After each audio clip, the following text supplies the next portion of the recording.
My name's Randy. I'm a below-the-knee amputee as of October 14th of 2016. And when I was younger, I had severe club feet, and through multiple different surgeries, they ended up correcting them. And however, that one foot that was the worst was my right foot. And they overcorrected it a little bit, and they told my parents that, they would just have to be special attention brought to me probably about when I was the age of 30. So after the surgeries, I was living life to the fullest. I actually grew a passion in bike metrics, which was allowing me to bike 100 plus miles, a couple small rallies as well. I went out and hiked Mount Haleakala in Maui, Hawaii, which was great, several miles at 10,000 feet, and I was living life to the fullest. I couldn't complain. And when I was on a routine bike ride training for a 100-mile plus route that I was doing within the next couple months, my knee blew out, and we went to a standard orthopedist within my area, and they took a look at my ankle as well as my knee that got blown out, and they took a look at it to find out that my ankle was the root cause of what my knee was blowing out, and actually it was going to blow out my hip as well. So we ended up going to multiple different doctors, and what I was told is that the only option that I had was a total ankle fusion, just due to the fact of the matter that there was so much arthritis built up, and just the leg bone was actually bowing. So the only other option that I had was doing a amputation, which was below the knee. It wasn't suggested, however, it was my choice.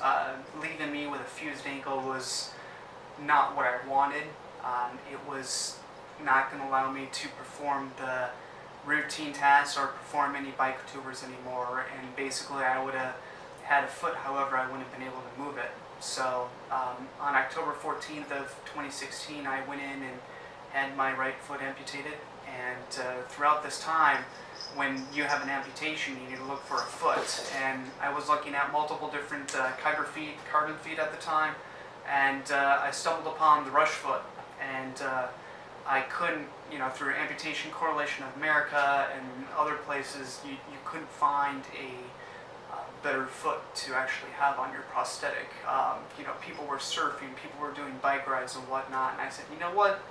Let's give this a shot. And then plus on top of the warranties and whatnot, you can't go wrong. So I purchased the rush foot through healing over the next couple months and what have you. I learned how to use the prosthetic. Everything's going great with the rush foot, and I have some phenomenal news is that I'm 5 months out right now, and the rush foot is doing great. I have no complaints. I'm able to do all the things that I have before, with the exception of just small things that I have to think of throughout my daily life to make those things happen. And the rush foot has allowed me to schedule my bike tour, my first bike tour back on June this year, and I'm going to be biking 50 plus miles, and my life is given back to me plus more. On top of the most exciting part is that due to the fact that my right foot was fused partially when I was a child, it has allowed me to gain things that I hadn't before, and I honestly can't think of a better foot out there, and it's allowed me to regain my life back and do the things that I want to do without any compromise. So if I can recommend any foot out there to anyone, it's the rush foot. Go out there, live your life, go in stride, and just choose the rush foot. There's nothing else I can say, but go rush.